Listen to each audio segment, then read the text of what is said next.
Bugünkü mövzumuz təlimdə iş formaları mövzusudur. Mövzuya keçməmişdən əvvəl onu qeyd edim ki, aprel ayın ikinci qrupa qeydiyyat başlayıb. İkinci qrupu sıfırdan ikinci qrup açıram. Qoşulmaq istəyən müəllimlər 070 974 18 56 nömrəsi ilə əlaqə saxlayıb məlumat əldə edə bilər. Bu qrup sürətli şəkildə imtahanacan bütün mövzuları keçirilib qurtarılacaq. Yəni qoşulmaq istəyən müəllimlər bu nömrə ilə əlaqə saxlayıb digər məlumatların hər birini əldə edə bilər. İndi keçirik təlimdə iş formaları mövzusuna. Deməli, təlimdə iş formaları sinifdə təlim fəaliyyəti 4 şəkildə qurula bilər. Yəni təlimdə iş formaları 4 formada ola bilər. Birincisi fərdi iş.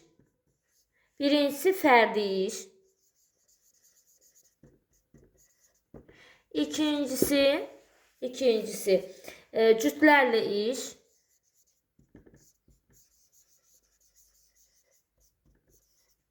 Üçüncüsü deməli qruplarla iş.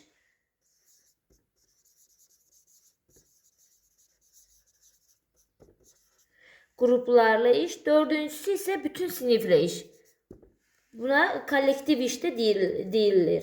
Yəni kollektiv şəkildə və ya bütün siniflə iş.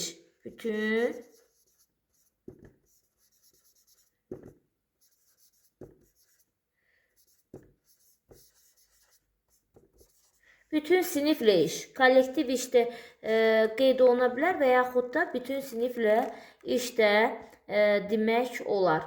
İndi ilk olaraq deməli təlim formasını, yəni bu 4 təlim formasını seçən zaman, yəni sinifdə 4 təlim formasını seçən zaman, belə deyək, seçərkən müəllim öz dərsləri üçün müəllim nəyi nəzərə almalıdır?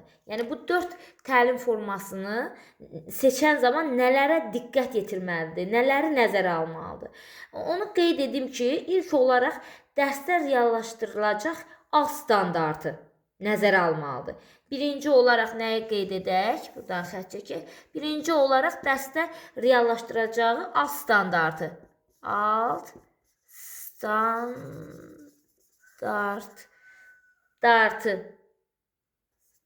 Yəni hansı alt standart? İndi 1 də ola bilər, 2 də ola bilər, 3 də ola bilər. Belə deyək də dərsdə reallaşdıracağı alt standarta diqqət yetirəcək. Sonra dərsdən gözlənilən təlim nəticəsinə. İkinci olaraq təlim nəticəsi. Yəni ikinci diqqət edəcəyi məqam təlim nəticəsinə də nəzər yetirəcək, nəzərə alacaq. Sonra üçüncü olaraq nəzərə alınacağı məqamlar, müəllim təlim formalarını seçən zaman nəzərə alacaq məqamlardan üçüncüsü isə dərsdə istifadə olunacaq təlim üsulu, yəni iş üsulu. Bunlar iş formaları adlanır, digərləri iş üsulları, yəni təlim üsulunu da nəzərə alır. Təlim üsulunu da nəzərə almalıdır. Dördüncü nəzərə alacağı məqam isə dərsdə iştirak edən şagirdlərin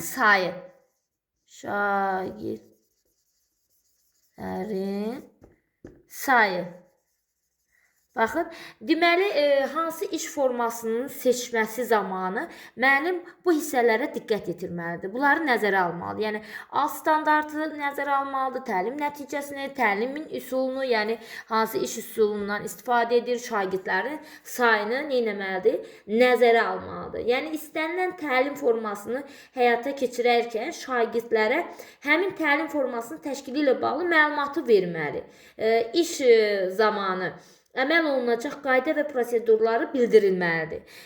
Bu şagirdlərdə bu iş formaları seçən zaman şagirdlərə həmin iş forması haqqında, təlim forması haqqında məlumat verilməlidir. İş zamanı əməl olunacaq qayda və prosedurlar da şagirdlərə bildirilməlidir.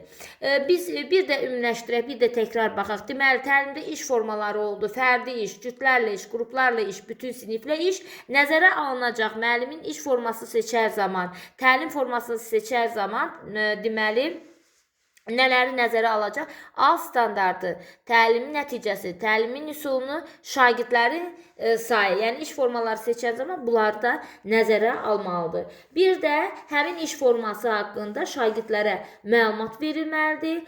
İş zamanı əməl olunacaq qayda və prosedurları şagirdlərə bildirilməlidir. Şagirdlərə təlim nəticələri biz əvvəlki mövzularda da keçmişik, bir də təkrarlayaq. Deməli, şagirdlərə təlim nəticələri və qiymətləndirmə meyarları əvvəlcədən onlara elan olunmalıdır. Dərsdə müəllimlər məqsədə uyğun olaraq müxtəlif təlim formalarından istifadə edə bilər. Yəni dərsində bunların müxtəlifindən istifadə edə bilər. Hətta bir dərsdə bir neçə təlim formasından da istifadə etmək olar. Yəni bir dərsdə mən yalnız bir fərdi təlim iş formasından seçim, dərsin sonuna kimi bu iş formasından dərsimi təşkil edeyim kimi yox.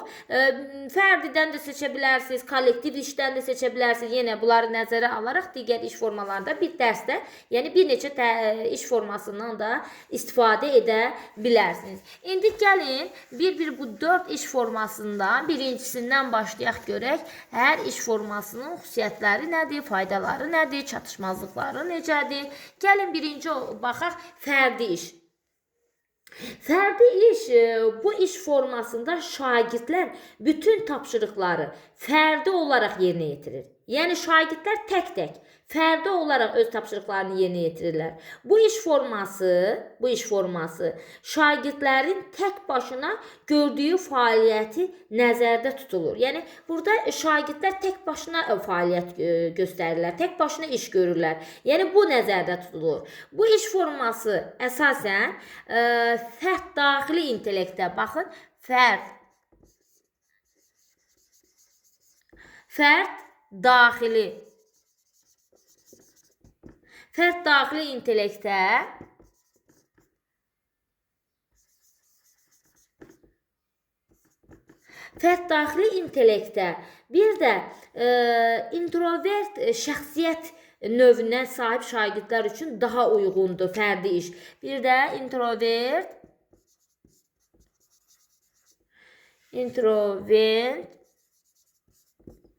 şəxsiyyət növünə. İntrovert şəxsiyyət növünə sahib şagirdlər üçün daha əlverişlidir fərdi iş formasından istifadə etmək. Bu iş formasında şagirdlər öz templəri ilə işləyir. Bax, bura qeyd edim, öz templəri ilə.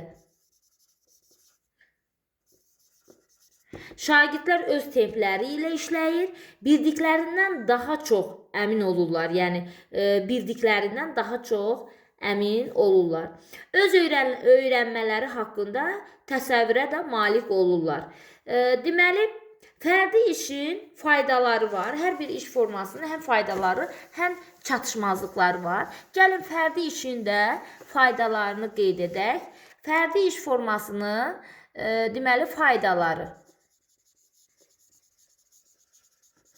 Faydaları hansıdır? Faydaları ilk olaraq müəllim ayrı-ayrı hər bir şagirdin inkişaf səviyyəsini izləyə bilir. Birinci olaraq, deməli, müəllim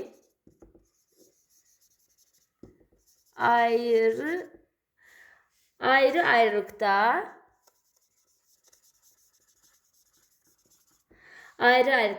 hər bir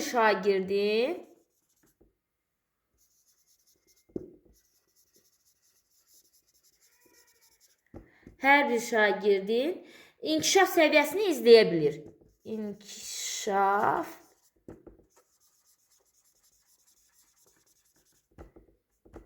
İnkişaf səviyyəsini izləyə bilir. İz qısa şəklində yazdım, izləyə bilir. Deməli, fərdi işin faydalarından birincisi, müəllim ayrı-ayrı hər bir şagirdin inkişaf səviyyəsini izləyə bilir. Çünki fərdi işdə şagirdlər tək-tək tapşırıqları işləyir, tək-tək fəaliyyəti yerinə yetirir, işi görür. Ona görə müəllim də ayrı-ayrı hər bir şagirdin inkişaf səviyyəsini nəyə bilir? İzləyə bilir. İkinci faydası olaraq, müəllim tərəfindən şagirdlərin zəif tərəflərini müəyyən edə bilir. Yəni müəllim tərəfindən, bu da faydasıdır. Müəllim tərəfindən müəllim tərəfində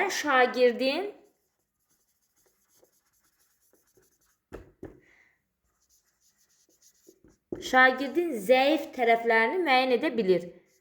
Zəif tərəflərini müəyyən edə bilir. Bax, fərdi işin digər deməli faydası zəif şagirdlərinin, belə deyək də, şagirdin zəif tərəflərini müəyyənləşdirmək mümkündür bu iş formasında. Üçüncü faydası şagirdin müstəqil düşünməsi üçün imkan olur. Yəni bu iş formasında şagird müstəqil, özü-özünə düşünmə imkanı olur. Deməli, şagirdin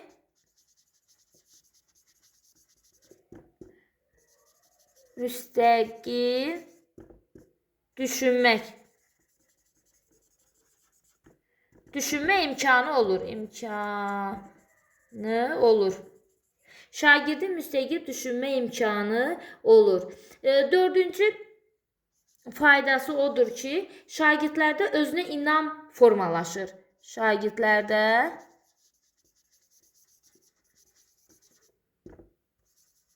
özünə inam formalaşır.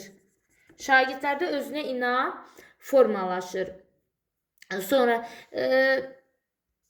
beşinci faydası şagird özünün zəif və güclü tərəflərindən xəbərdar olur. Yəni şagird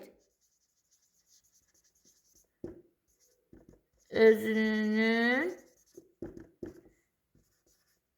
zəif və güclü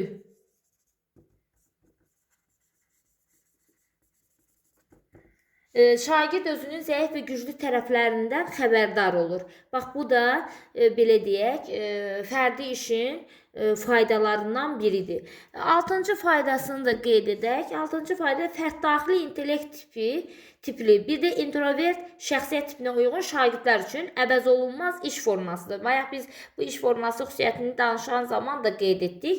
Deməli, bu hansı şagirdlər üçün daha məqsədə uyğundur, daha əvəzolunmaz iş formasıdır?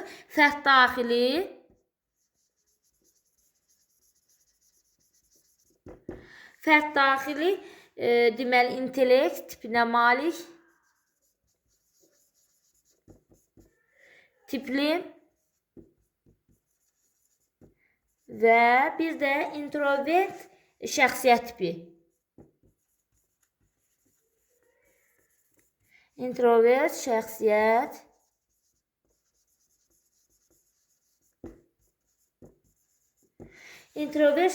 tipinə uyğun şagirdlər üçün əvəzolunmaz iş formasıdır. Deməli, bir faydası da var, onu da qeyd edeyim. Qiymətləndirmə zamanı hər bir şagird haqqında geniş, təəssüratlı məlumat əldə etmək olur bu iş formasında. İndi yer qalmadığına görə onu səslə qeyd edirəm. Yedinci faydası olaraq da bunu da bilin. Yedinci forması olaraq qiymətləndirmə zamanı hər bir şagird haqqında geniş, təəssüratlı məlumat əldə etmək olur. Fərdi iş formasının bunlar faydaları hesab olunur. Gəlin, fərdi iş formasının çatışmazlıqları da var. Çatışmazlıqlarını da bildirək, hansı çatışmazlıqları varsa.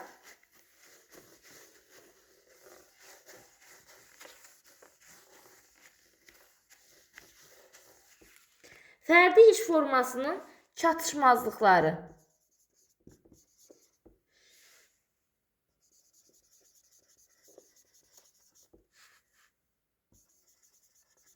Çatışmazlıqları hansıdır? Birinci olaraq onu qeyd edim ki, sosial həmrəylik yaranmır. Yəni, burada birgə iş getmir. Həmrəylik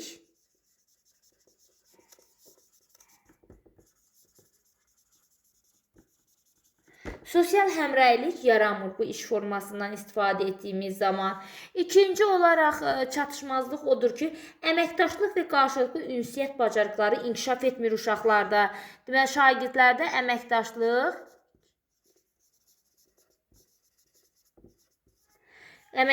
və qarşılıqlı ünsiyyət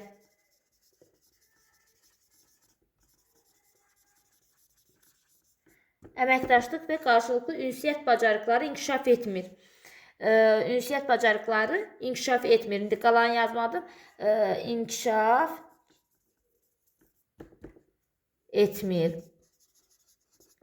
Sonra üçüncü, deməli, çatışmazlıq olaraq, sonra problemi birlikdə həll etmək olmur. Burada, deməli, bu iş formasında problemi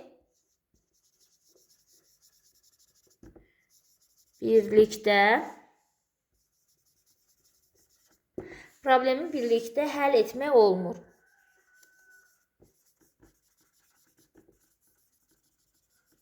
Çünki burada şagirdlər tək-tək işi yerinə yetirdiyinə görə, birgə fəaliyyət olmadığına görə, yəni yadınızda saxlayın, bu iş formasında şagirdlər problemi birlikdə həll etmək imkanı olmur bu iş formasında. Sonra dördüncü çatışmazlıq olaraq müəllimin dərs yükünü xeyli artırır.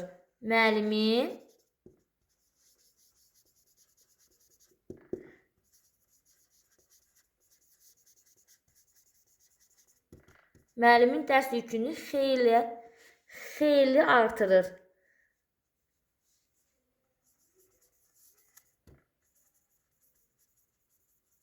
Müəllimin dərs yükünü xeyli artırır. İndi gəlin bunu izah edək. Niyə müəllimin dərs yükü xeyli artır? Baxın, çünki müəllim tək-tək bütün şagirdlərin tapşırıqlarına nəzarət edir. Hər kəslə tək-tək əks əlaqə yaradır. Deməli, müəllimin dərs yükünü xeyli artırır deyəndə, deməli, bütün şagirdlərlə tək-tək onların tapşırıqlarını nəzarət edir, tək-tək bütün şagirdlərlə nə edir? Əks əlaqə yaradır. Bu da nə zaman çətinlik yaradır? Əgər sinifdə şagird sayı az olduqda, bu, deməli, iş formasından istifadə etmək asan olur. Sinifdə şagird sayı az olduqda bu iş formasından istifadə etmək asan olur.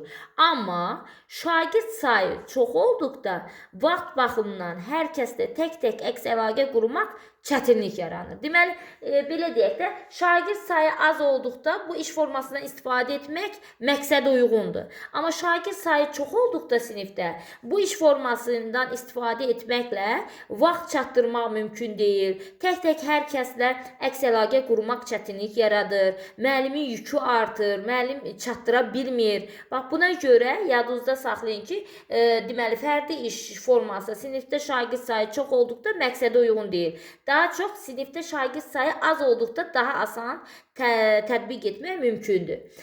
Sonra bu oldu, deməli, fərdi işin çatışmazlıqları. İndi fərdi işin qiymətləndirməsinə də baxaq. Fərdi işdə də qiymətləndirmə var.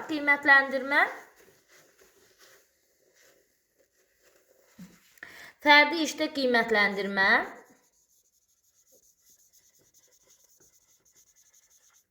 Fərdi işdə qiymətləndirmə, deməli, burada fərdi iş formasında həm müəllim tərəfindən aparılır qiymətləndirmə, həm müəllim tərəfindən, həm özünü qiymətləndirmə var, yəni şagirdlər özünü qiymətləndirməsi var, həm də qarşılıqlı qiymətləndirmədən də istifadə olunur. Yəni, fərdi iş forması olmasına baxmayaraq, baxın, görün, burada qarşılıqlı qiymətləndirmə də var.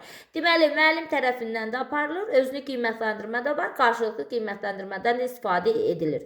Özünü qiymətləndirmədə istifadə edərkən şagird özünün nələrindən xəbər tuta bilər?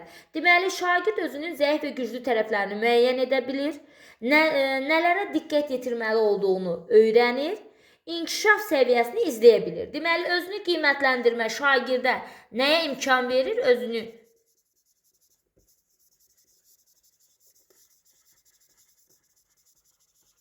Özünü qiymətləndirmə şagirdlərdə özlərinin zəif və güclü tərəflərini müəyyən edir.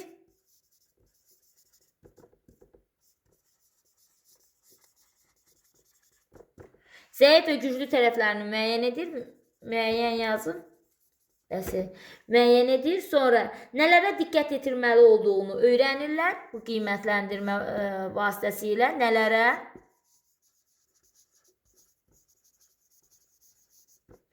nələrə diqqət yetirməli olduqlarını bilirlər.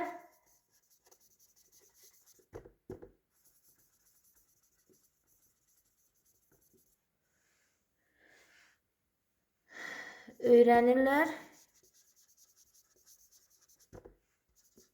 Üçüncü olaraq da özünü qiymətləndirmə inkişaf səviyyəsini izləyə bilir. Özünün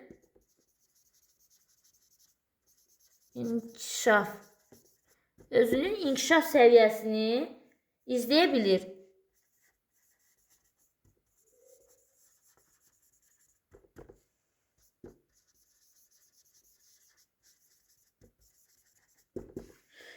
İnkişaf səviyyəsini izləyə bilir.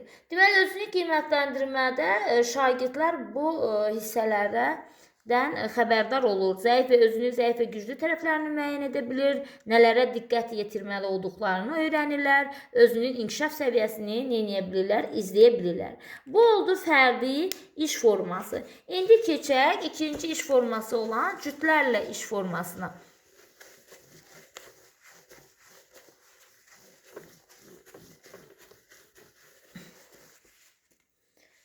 İkinci cütlərlə iş. Cütlərlə iş necə iş formasıdır? Bu iş formasında iki şagirdin bir yerdə öyrənməsi, tapşırıqların yerinə yetirməsi üçün bir-biri ilə əməkdaşlığı və qarşılıqlı əlaqəsidir. Deməli, cütlərlə iş necə oldu? Cütlərlə iş forması, bu iş formasında iki şagirdin bir yerdə öyrənməsi, tapşırıqların yerinə yetirməsi üçün bir-biri ilə əməkdaşlığı və qarşılıqlı əlaqəsidir. Bu cütlərlə iş formasıdır. Cütlərlə iş formasının faydaları nədir? Faydaları odur ki, cütlərlə iş formasının faydaları odur ki,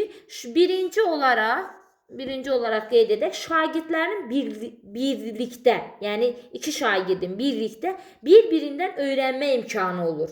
Deməli, şagirdlərin bir-birindən öyrənmə imkanı olur.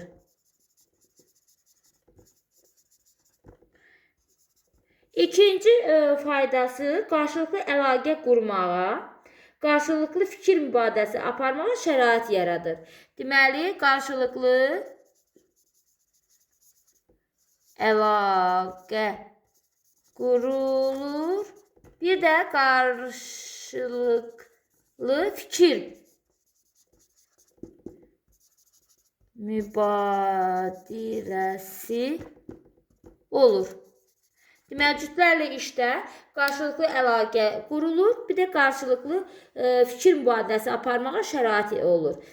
Sonra üçüncü faydası olaraq yadınızda saxlayın, şagirdlərdə bir-birinin aktiv dinləmək bacarığı da formalaşır. Deməli, şagirdlərdə bir-birini deməli, aktiv dinləmək bacarığı da formalaşır. Şagirdlərdə bir-birini aktiv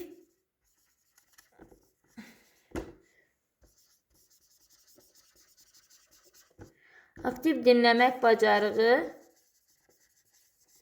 formalaşır.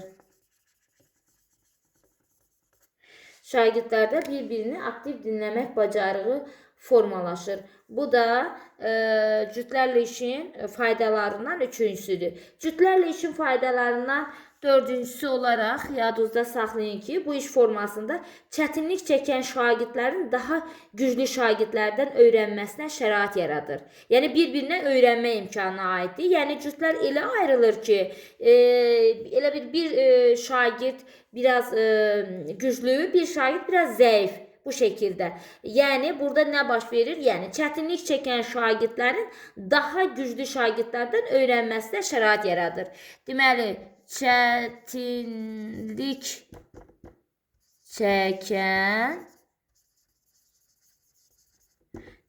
çəkən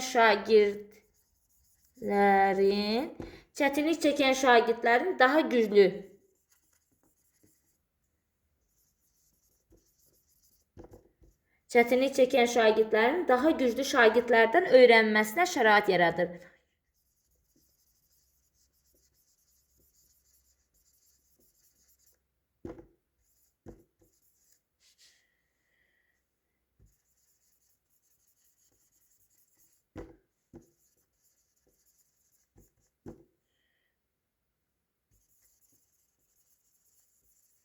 Deməli, cütlərlə işin faydalarını qeyd edirik. Birinci olaraq şagirdlərin bir-birindən öyrənmə imkanı olur, qarşılıqlı əlaqə olur, burada qarşılıqlı fikir mübadiləsi olur. Sonra şagirdlərdə bir-birini aktiv dinləmək bacarığı formalaşır. Sonra çətinlik çəkən şagirdlərin daha güclü şagirdlərdən öyrənməsinə şərait yaradır. Sonra şagirdlərdə empatiya hissi formalaşır. Deməli, cütlərlə iş forması hesabında indi digərlərində yer qalmadığına görə yuxarıdan qeyd edəcəm. Beşinci faydası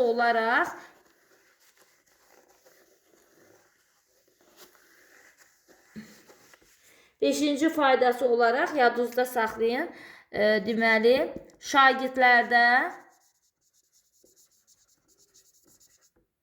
şagirdlərdə empatiya hissini formalaşdırır.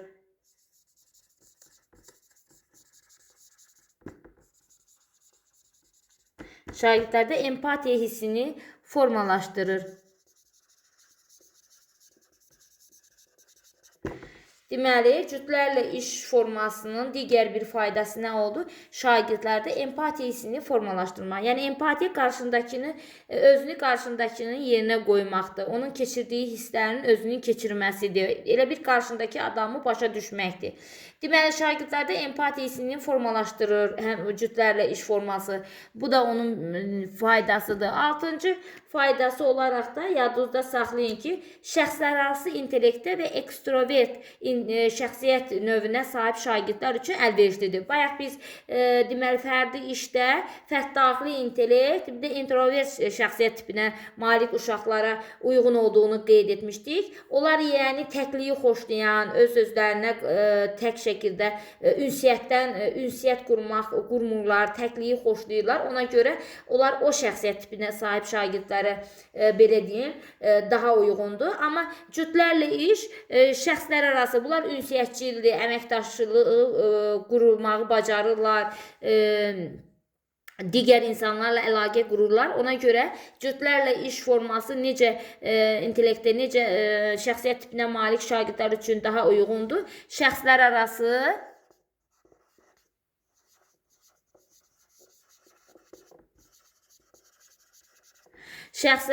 intellektə və ekstrovert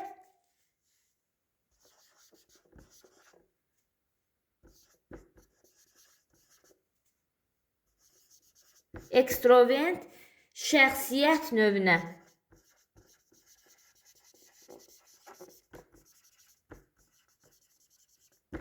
Bax, bu cür şagirdlər üçün daha faydalıdır. Bu iş forması onlar üçün daha əlverişlidir. Deməli, şəxslər arası intellektə və ekstrovert şəxsiyyət tipinə malik şagirdlər üçün bu iş forması daha məqsədə uyğundur.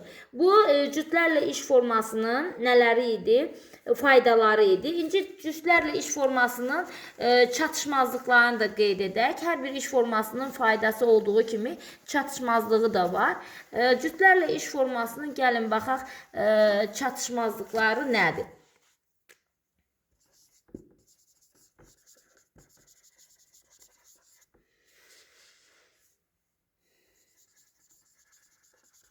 Çatışmazlıqları birinci olaraq onu qeyd edim. Əgər şagirdlər arasında mənfi münasibət olarsa, o zaman bu iş formasına istifadə etmək çətinlik yaradar.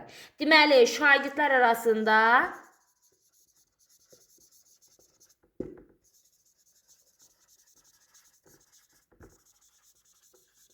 mənfi münasibət. Deməli, şagirdlər arasında düzgün münasibət yoxdursa, deməli, bu iş formasından istifadə etmək çətinlik yarada bilər. Şagirdlər arasında mənfi münasibət varsa, bu iş formasından istifadə etmək çətinlik yaradır. İkinci çatışmazlıq isə şagirdlərin rəy vermə bacarıqları aşağı olduqda. Yəni, şagirdlərin rəy vermə. Şagirdlərin rəy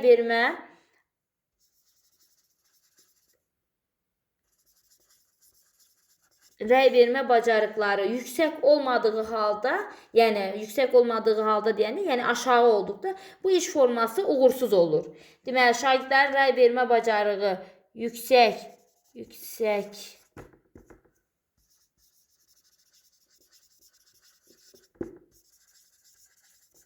Şagirdlərin rəy vermə bacarığı yüksək olmadığı halda bu iş formasını uğursuz ola bilər. Bu da deməli cütlərlə iş formasının çatışmazlıqları idi. Deməli şagirdlər arasında münasibət mənfi olduqda, düzgün qurulmadıqda bu iş formasından istifadə etmək çətinlik yaradır. Bir də şagirdlərin rəy vermə bacarıqları yüksək olmadığı halda bu iş formasında uğursuzluqlar ola bilər. İndi cütlərlə işdə qiymətləndirmə, hansı qiymətləndirmə növləri var, onu da qeyd edək. Cütlərlə işdə deməli qiymətləndirmə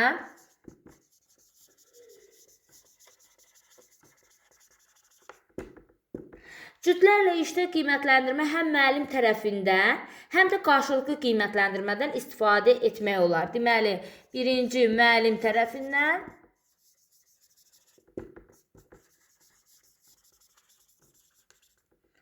bir də ikinci olaraq qarşılıqlı, yəni yoldaş qiymətləndirilməsi.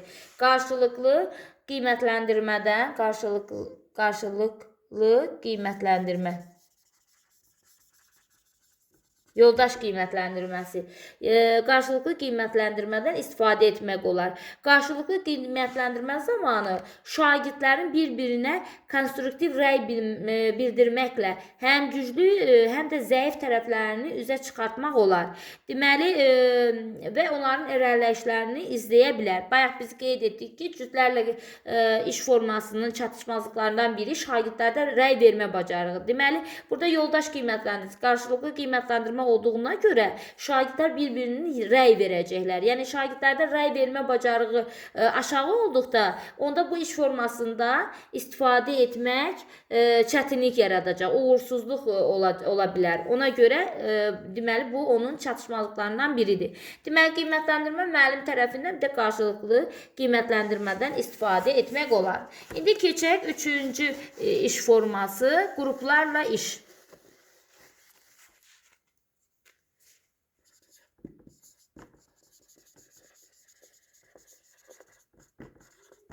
Qruplarla iş formasının xüsusiyyəti necədir? Qruplarla iş şagirdlərin kiçik komandalarda fəaliyyət göstərərək tapşırıqların həll etməsidir. Deməli, qruplarla iş nədir? Şagirdlərin kiçik komandalarda fəaliyyət göstərərək tapşırıqların həll etməsidir. Yəni, şagirdləri də sırf onların bilik, bacarıq səviyyəsi və digər xüsusiyyətlərinə görə də qruplara ayırmaq vacib deyil. Burada deməli, birgə iş olacaq. Qruplarla işdə birgə iş olacaq. Şagirdlər birgə tapşırıqları komandalar şəklində bölüşəcəklər və birgə həmin komandalar hərə öz, belə deyim də, verilmiş tapşırıqları yerinə yetirəcəkdir. Deməli, faydaları nədir? Faydası. Qruplarla işin faydası odur ki, bilik və bacarıqların tətbiqi üçün daha çox şərait yaradır. Fərqli fəaliyyətlər həyata keçirmək olur. Deməli, birinci qruplarla işin birinci faydası bilik və bacarıqların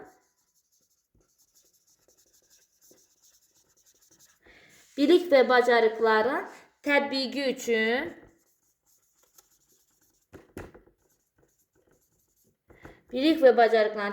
üçün daha çox şərait yaradır.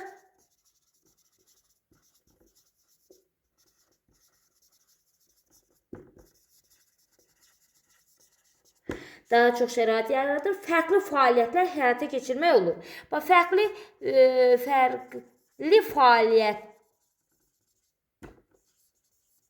Fərqli fəaliyyət işlərində bilin ki, qruplarla işə aiddir.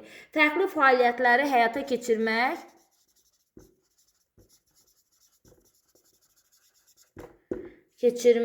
olur.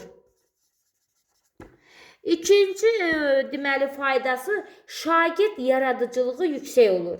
Və şagirdlərdə yaradıcılıq qabiliyyətləri, yəni şagird yaradıcılığı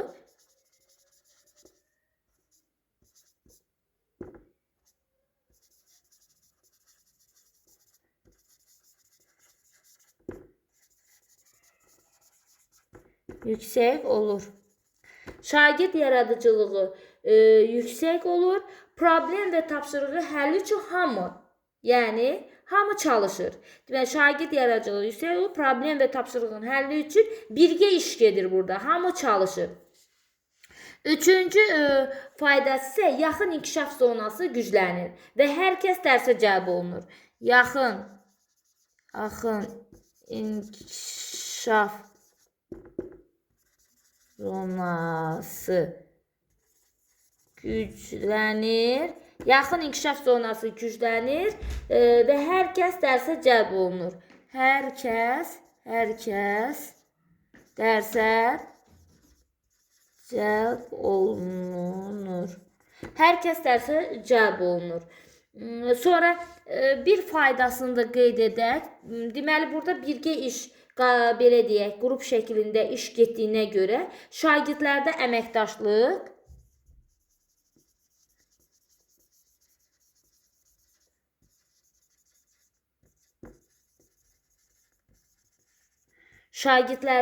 əməkdaşlıq, ünsiyyət,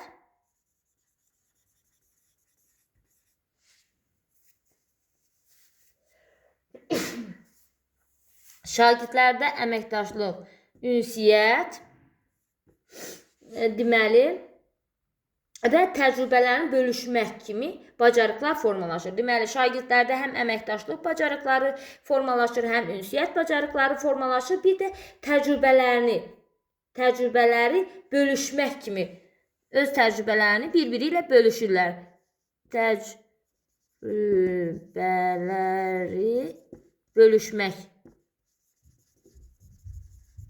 Təcrübələri bölüşmək kimi bacarıqlar formalaşır. Bax, hal-hazırda qeyd etdiklərimiz qruplarla işin faydalarıdır. İndi keçək qruplarla işin çatışmazlıqlarına.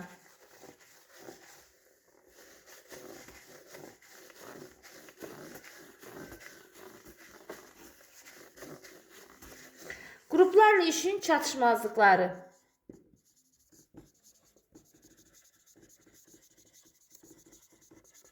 Çatışmazlıqları nədir? Bu qrup işinin çatışmazlıqlarından birincisi, qrup işi zamanı deməli, bəzi şagirdlər çox, bəziləri az işləyə bilər. Bu da şagirdlər arasında narazılığa səbəb ola bilər. Deməli, bəzi şagirdlər çox, bəziləri az işləyə bilər. Bu da şagirdlər arasında narazılığa səbəb olur. Deməli, birinci çatışmazlıq odur ki, bu qrup, yəni qrup işi zamanı bəzi şagirdlər çox işləyə bilər, bəziləri az işləyə bilər. Bu da şagirdlər arasında nəyə səbəb olur? Narazılığa səbəb olur. İkinci çatışmazlıq odur ki, sinifdə qrup işi üçün qaydalar olmazsa, o zaman qrupda şagirdləri idarə etmək çətinlik yaradar. Deməli, sinifdə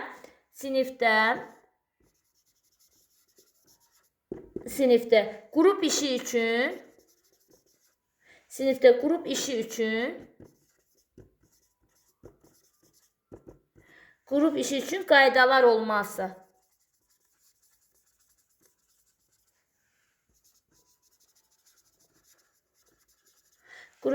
qaydalar olmazsa,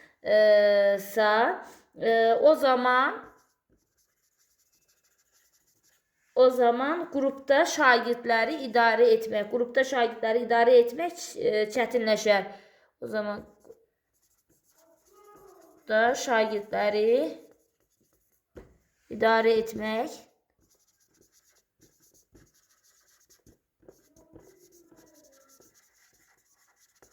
deməli, sinifdə qrup işi üçün qaydalar olmazsa, o zaman qrupda şagirdləri idarə etmək çətinləşər. Bu da qrup işi üçün olan çatışmazlıqlardan ikincisidir.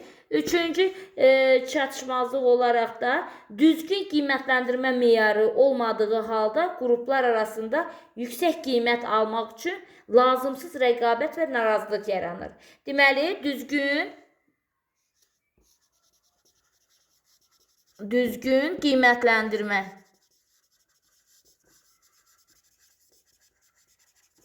Düzgün qiymətləndirmə meyarı olmadığı halda. Düzgün qiymətləndirmə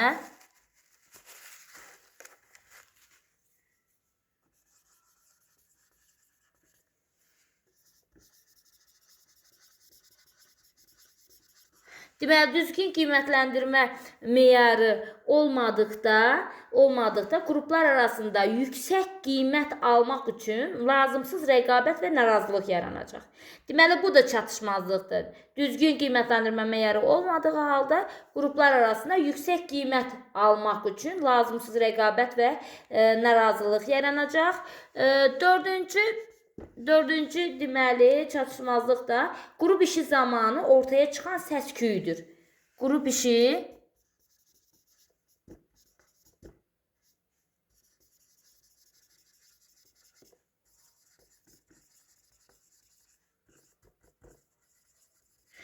işi zamanı ortaya çıxan səs-küydür.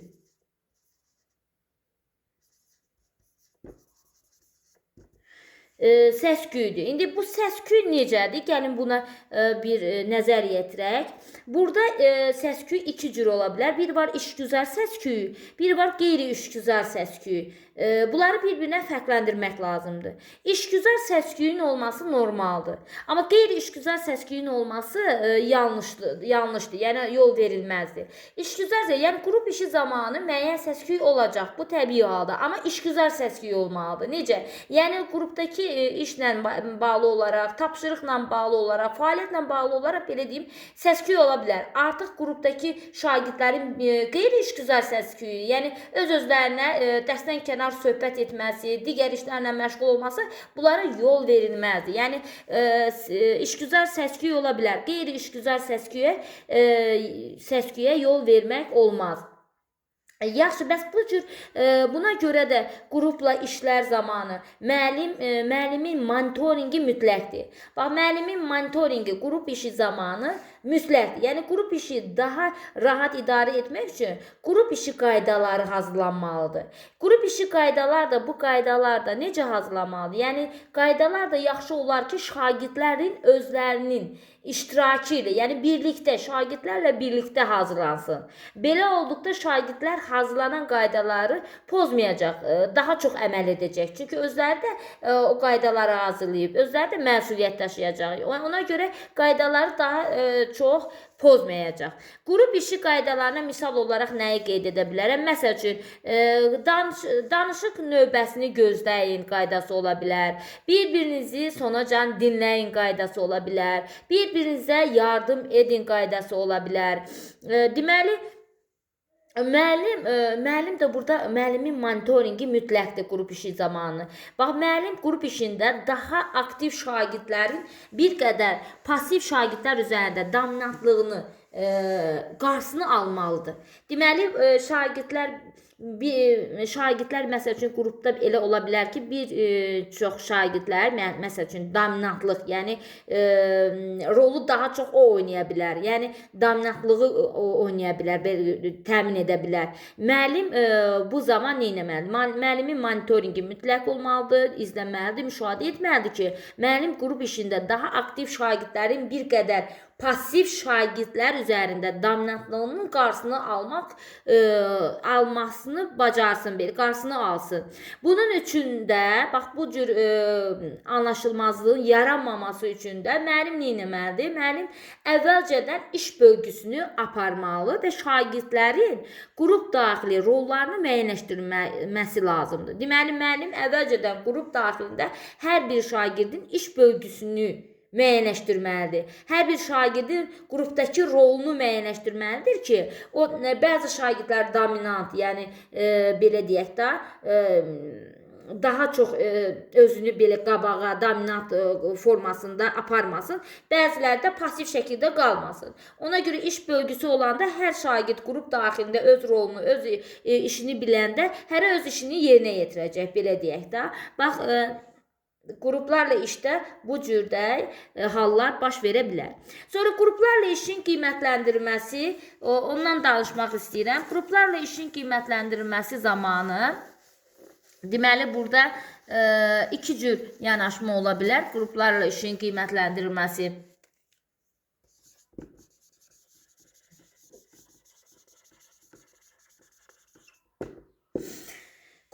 işin qiymətləndirməsi, qrup işinin qiymətləndirməsi zamanı bir neçə səbəbdən çətinlik çəkə bilər. Müəllim həm şagirdin dərsin məqsədi ilə bağlı məzmunu nə dərəcədə öyrəndiyini, həm də şagirdin hansı bacarıqlara nə qədər yiyələndiyini qiymətləndirməlidir. Deməli, qrup işində qiymətləndirmə necə olacaq? Şagirdin deməli, şagirdin dərsin məqsədi ilə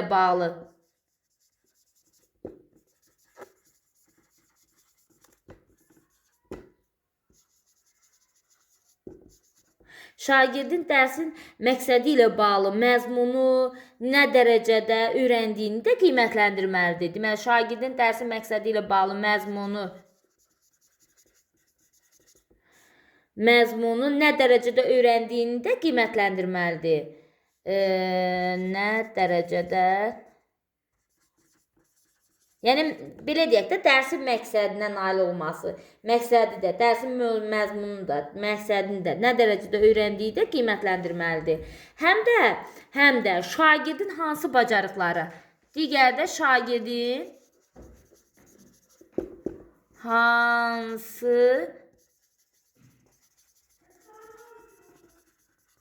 hansı bacarıqlara nə qədər yiyələndiyini də.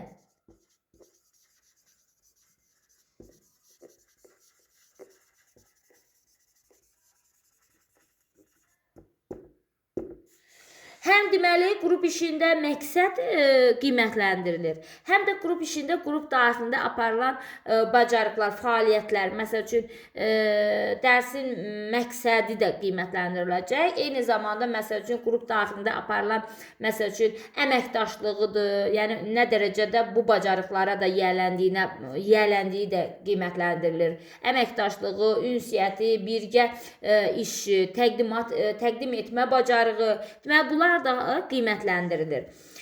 Deməli, burada müəllim də, onu da qeyd edim ki, burada dərsin məqsəddən irəli gələn tələbi diqqətdən kənara qoyub, yəni dərsin məqsədini kənara qoyub, yalnız qrup işi üçün tələb olunan bacarıqların qiymətləndirməsi də doğru deyil. Yəni birini kənara qoyub digərini qiymətləndirməsi də doğru deyil. Hər ikisi qiymətləndirilməsinə baxılmalıdır. Məqsədi kənara qoyub, yalnız qrup işi üçün tələb olunan bacarıqların qiymətləndirməsi doğru hal deyil. Bu qrup işində qiymətləndirmə bu cür təşkil olunur. Qaldı bizdə dördüncü deməli iş forması bütün siniflə, yəni kollektiv iş, bütün siniflə iş.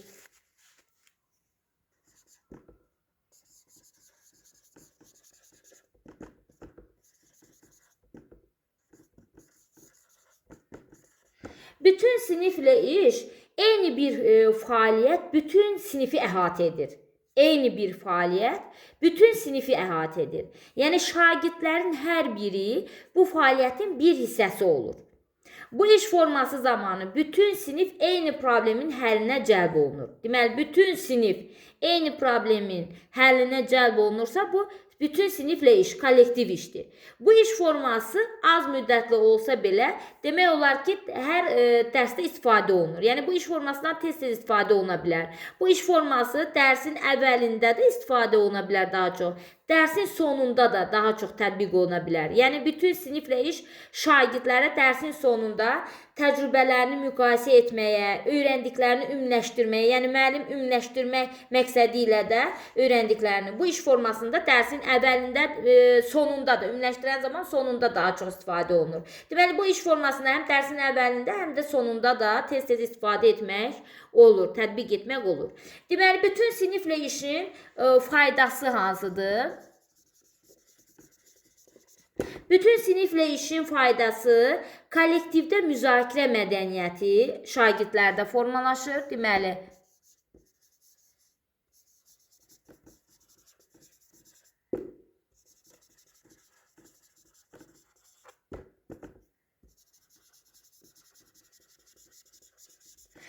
şagirdlərdə kollektivdə müzakirə mədəniyyəti formalaşır. Sonra şagirdlərdə dinləmə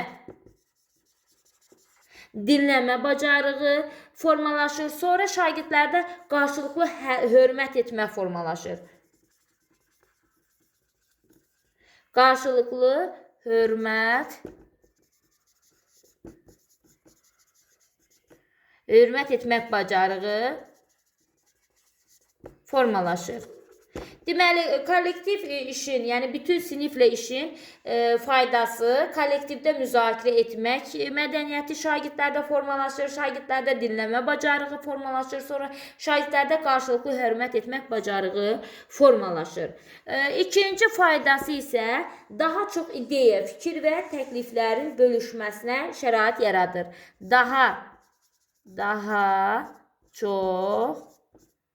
Daha çox ideya, fikir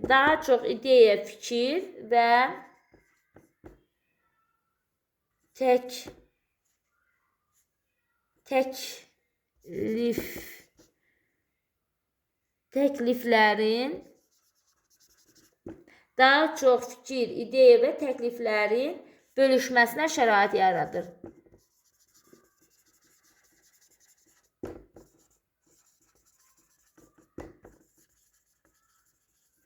Daha çox ideya, fikir, bax bunlar düşə bilər, bax bu sözlərin altından xətt çəkim. Daha çox ideya, fikir və təkliflərin bölüşməsinə şərait yaradır. Deməli, bütün siniflə iş. Sonra bütün sinif bir fəaliyyətdə birləşdirir. Üçüncü deməli faydası bütün sinifi bir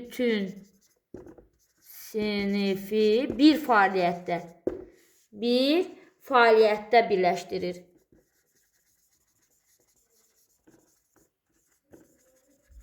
Bütün sinifi bir fəaliyyətdə birləşdirir kollektiv iş, yəni bütün siniflə iş forması. Sonra bütün şagirdlər prosesə cəlb olunur. Dördüncü faydası bütün şagirdlər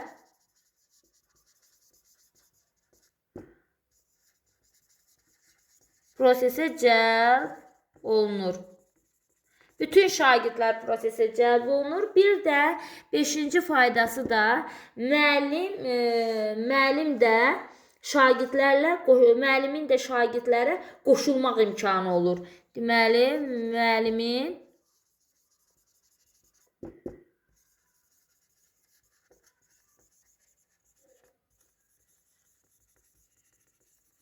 müəllimin şagirdlərə qoşulmaq imkanı olur. Bax, bunlar bütün siniflə işin faydalarıdır. Deməli, faydaları nə oldu? Şagirdlərin kollektivdə müzakirə mədəniyyəti formalaşır, şagirdlərdə dinləmə bacarığı formalaşır, qarşılıqlı hörmət etmək bacarığı formalaşır. Sonra ikinci deməli faydası olaraq daha çox ideya, fikir və təkliflərin bölüşməsinə şərait yaradır. Üçüncü deməli faydası olaraq bütün sinifi bir fəaliyyətdə birləşdirir. Dördüncü faydası olaraq bütün şagirdləri prosesə cəlb olunur. Bütün şagirdlər prosesə cəlb olunur. Beşinci isə müəllimin də şagirdlərə qoşulmaq imkanı olur. İndi gəlin çatışmazlıqlara da baxaq.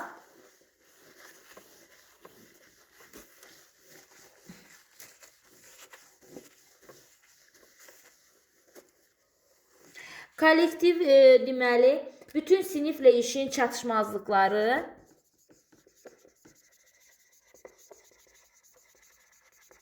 Çatışmazlıqlarından birincisi onu qeyd edim ki, bəzən yalnız fəal şagirdlər iştirak edir prosesdə.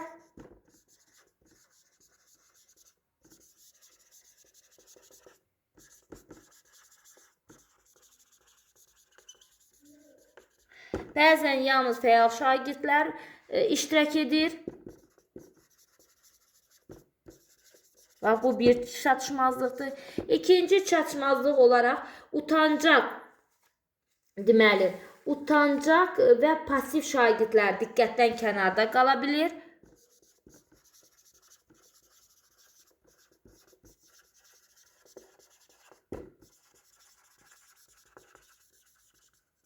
Utancaq və pasiv şagirdlər diqqətdən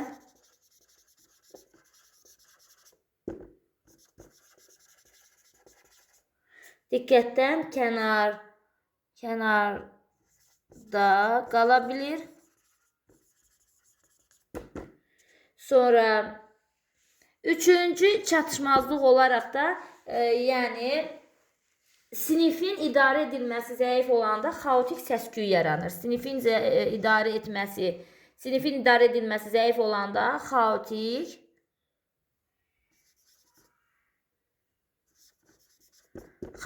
səs-küy olur.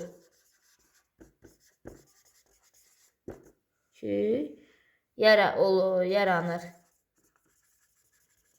Xaotik səs-küy yaranır.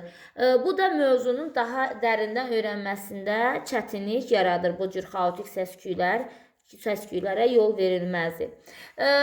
Bütün siniflə işin qiymətləndirilməsi zamanı bu müəllimin hazırladığı və əvvəlcədən şagirdlərə bildirdiyi meyarlar əsasında aparılır. Yəni qiymətləndirilməsi müəllimin əvvəlcədən hazırladığı və şagirdlərlə bölüşdüyü meyarlar əsasında aparılır. Bu zaman həm müəllim şagirdləri, həm də şagirdlər özləri deməli işlərini yoxlayıb qiymətləndirə bilər. Yəni müəllim tərəfindən də aparıla bilər. Bax, özləri də işlərini yoxlayıb qiymətləndirə bilər. Yanlış məqam odur ki, bax, indi biz iş formalarından, təlimdə iş formalarından danışdıq. İndi gəlin təlimdə iş formalarından danışan zaman bunun yanlış bir məqamı olaraq da onu qeyd edim ki, kurikulum sözü gələn kimi bəzi müəllimlərin ağlına, fikrinə elə gəlir ki, yalnız biz dərslərimizdə qrup işini təşkil etməliyik, tətbiq etməliyik. Yəni yalnız qrup işini şagirdləri qrup işində işlətməliyik. Yəni dərs mütləq qrup işi ilə təşkil edilməsi edilmir. Yəni bu qrup işi ilə yanaşı digər iş formalarından da istifadə edə bilər. Yəni iş formalarının hər birindən il ərzində hamısından istifadə edə bilər. Hətta bir dərsində bir neçə iş formasından da istifadə edə bilər. Ən yaxşısı odur ki, bütün iş formalarında istifadə etmək olsun və belə deyək də bayaq biz dərsin əvvəlində qeyd etdiyimiz kimi həmin əsas məqamları nəzərə alaraq dərsinə uyğun olan iş formasından istifadə etsin. Hətta bir dərsdə də bayaq da qeyd eləmişəm, bir neçə iş formasına da müraciət etmək mümkündür. Deməli, bu bizim bugünkü mövzumuz oldu. Təlimdə iş formaları. Yəqin ki, başa düşdünüz. Hər birinizə uğurlar arzulayıram. İnşallah, deməli, dərslərimizin davamı olacaq. Kimlər dərs kanalıma abunə olmayıbsa, həm abunə olsun, həm də video izahları bəyənsin. Digər mövzuların da izahlarını çəkib yerləşdirəcəm. Sağ olun, hər birinizə uğurlar.